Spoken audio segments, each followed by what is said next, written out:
अस्सलाम वालेकुम नाज़रीन, आप सबका इस्तकबाल है एच न्यूज़ में। मैं आपका होस्ट मोहम्मद अज़हरुद्दीन। आइए बढ़ते हैं तफसीलात की जानिब। आप तमाम नाजरीन का इस्तकबाल है HN न्यूज में। नाजरीन आइए देखते हैं आज के चंद अहम खबरें कुछ ही मिनटों में।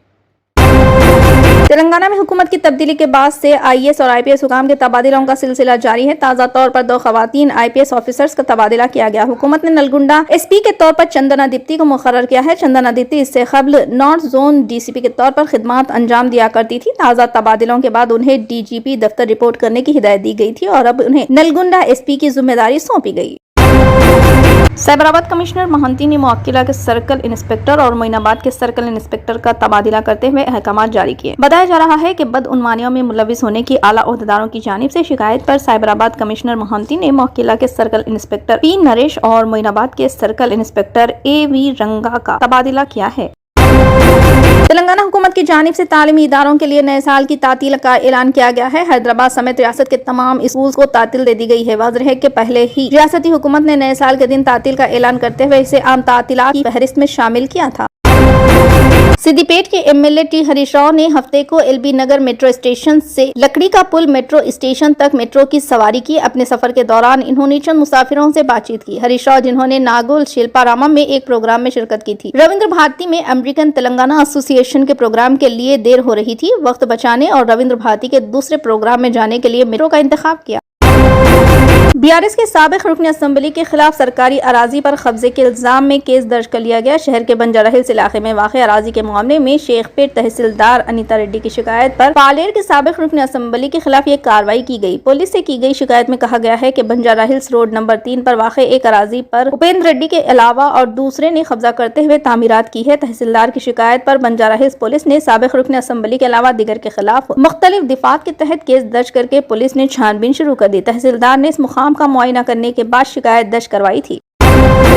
तेलंगाना के कामारेड्डी जिले में नए साल के जश्न के दौरान पेश आए एक झगड़े के दौरान BRS पार्टी के मुकामी लीडरों के हमले में कांग्रेस लीडर की मौत हो गई। नए साल के मौके पर यह वाक़या इतवार की रात को पेश आया। मीडिया रिपोर्ट्स के मुताबिक जिले कामारेड्डी के नसरुल्लाबाद मंडल के नाचुपल्ली गांव में नए साल की तकरीबात में BRS लीडरों ने किसी मसले पर कांग्रेस लीडर पर हमला किया, जिसमें कांग्रेस के लीडर सद्दुल्ला रामू 45 साल हलाक हो गए। पुलिस मुतवफ़ी के अरकान खानदान की शिकायत पर इस केस की तहकीकात कर रही है। तेलंगाना और मुल्क की दिगर रियासतों में शिद्दत से सर्दी की लहर जारी है। दिन और रात का दर्जे हरारत दिन ब दिन गिरता जा रहा है। हफ्ते की रात दर्जे हरारत में गुज़िश्ता 2 दिनों के मुकाबले काफी कमी देखी गई। रियासत के कई अजला में दर्जे हरारत 10 डिग्री से नीचे गिर चुका है। महकमे मौसमियात के हुकाम ने बताया कि शुमाल और शुमाली मशरक़ी सिंध से चलने वाली हवाओं की वजह से सर्दी का असर ज्यादा है। सर्दी के साथ साथ शदीद कोहर और धुंध है, जिससे गाड़ी चलाने वालों को शदीद मुश्किलात का सामना है। महकमे मौसमियात के हुकाम का कहना है कि आइंदा 2 दिनों के दौरान सर्दी की शिद्दत में मजीद इजाफा हो सकता है। इस सिलसिले में कई अजला को येलो अलर्ट जारी कर दिया गया। आदिलाबाद, कमरम भीम, आसिफाबाद, मंचिर्याल, निर्मल, भदादरी, कोत्तागडियम, खम्मम, रंगारेड्डी, हैदराबाद, मिर्चल, मलकाजगिरी, विखाराबाद, संगारेड्डी और मेदक अजला में सर्दी ज्यादा पड़ने का इम्कान है। हुकाम ने सुबह के मुसाफिरों को खबरदार किया है कि वो मुहतात रहें। धुंध के बायस गाड़ियां नजर नहीं आ रही, हादसात का खदशा है। डॉक्टरों का कहना है कि शदीद सर्दी के पेश नजर छोटे बच्चों और ज़ईफ अफराद के ताल्लुक से एहतियात बरती जाए। मरकजी हुकूमत ने इतवार को पाकिस्तान के हामी अलाहिदगी पसंद ग्रुप तहरीक हुर्रियत जम्मू कश्मीर को मरकज के ज़ेर इंतजाम इलाके में दहशतगर्दी को फरोग देने और हिंदुस्तान मुखालिफ प्रोपेगेंडा फैलाने के लिए एक कालादम तंजीम करार दिया। इस सिलसिले में एक ऐलान करते हुए मरकजी वज़ीर दाखिला अमित शाह ने कहा कि यह तंजीम दहशतगर्दाना सरगर्मियां जारी रखे हुए है और जम्मू कश्मीर में अलाहिदगी पसंदी को फरोग देने के लिए हिंदुस्तान मुखालिफ प्रोपेगेंडा फैला रही है। अमित शाह ने सोशल मीडिया प्लेटफॉर्म X पर तहरीर किया कि तहरीक हुर्रियत जम्मू कश्मीर को गैर कानूनी सरगर्मियां रोकथाम एक्ट के तहत एक गैर कानूनी तंजीम करार दिया गया है। यह तंजीम जम्मू कश्मीर को हिंदुस्तान से अलग करने और इस्लामी हुकूमत कायम करने की ममनू सरगर्मियों में मुलविस है। इस पाकिस्तानी नवाज ग्रुप की क़यादत पहले अलाहिदगी पसंद रहनुमा सैयद अली शाह गिलानी मरहूम के हाथ में थी। उसके बाद इसकी क़यादत मसरत आलम भट्ट के पास आई। भट्ट को भारत मुखालिफ और पाकिस्तान नवाज एजेंडा चलाने के लिए जाना जाता है। भट्ट इस वक्त जेल में है और इनकी party Muslim league of Jammu Kashmir को 27 दिसंबर को कालादम तंजीम करार दिया गया था। कांग्रेस कायद राहुल गांधी ने साल के आखिरी इतवार को नए साल का इस्तकबाल करते हुए अपनी वालदा के साथ फ्रूट जैम बनाने में मदद की। ये डिश इनकी बहन प्रियंका गांधी को काफी पसंद है। हमेशा सियासी सरगर्मियां मसरूफ मां और बेटे को आज पहली मर्तबा बाग से फल तोड़ते और किचन में पकवान करते देखा गया। ये वीडियो सोशल मीडिया पर वायरल हो रही है।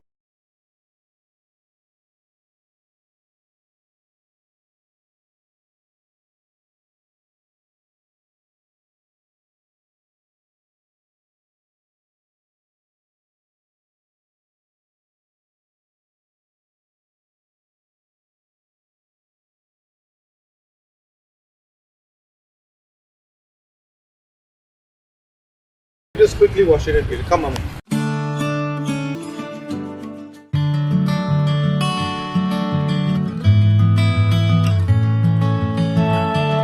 It's my sister's recipe. So this is not my recipe, it's my sister's recipe. She found the recipe and then she's improved it and tweaked it. I'm just implementing. This is my mother's favorite jam. That's a fact.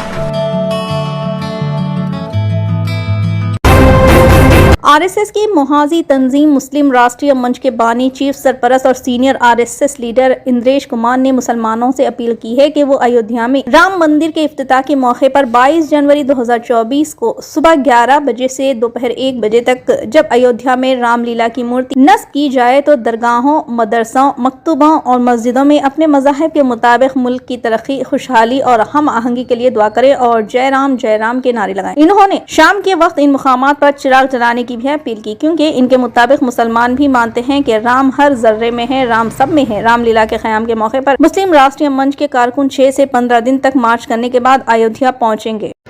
22 जनवरी को मुस्लिम मंच ने appeal की है। अब appeal अच्छी तरह से समाचार पत्रों में आ जाए, इसलिए मैं उसको दोहरा रहा हूं।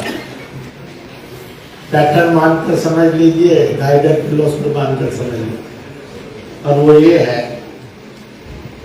कि उस दिन दरगाहों में, मकतबों में, मदरसों के अंदर, मस्जिदों के अंदर, और वह भी उस दिन कहीं ना कहीं चाहे 11 बार करें, चाहे एक मन का करें, श्री राम, जय राम, जय जय राम करें।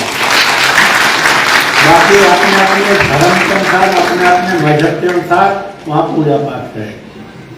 मैं गुरुद्वारों से, चर्चों से, गुम्फाओं से, आश्रमों से, जैन स्थानकों से और जितने भी प्रकार के रिलीजन एंड सब रिलीजन हैं, सबसे अपील करता हूँ कि वह 22 तारीख को दोपहर 11 बजे से लेकर 2 बजे तक अपने अपने पूजा स्थल को, इबादत गाह को, प्रेयर हॉल को जरूर और शोभा के साथ सजाएं और वहाँ पर टेलीविजन पर इस रस्म को देखें और जिस भी ईश्वर को जिस भी भाषा के अंदर देवी देवता के रूप में, नबी पैगंबर के रूप में मानते हैं, मानते हुए भारत में और विश्व में शांति आए, सद्भाव आए, प्यार आए, भाईचारा आए, तरक्की आए, इसके लिए प्रार्थना करेंगे, इबादत करेंगे।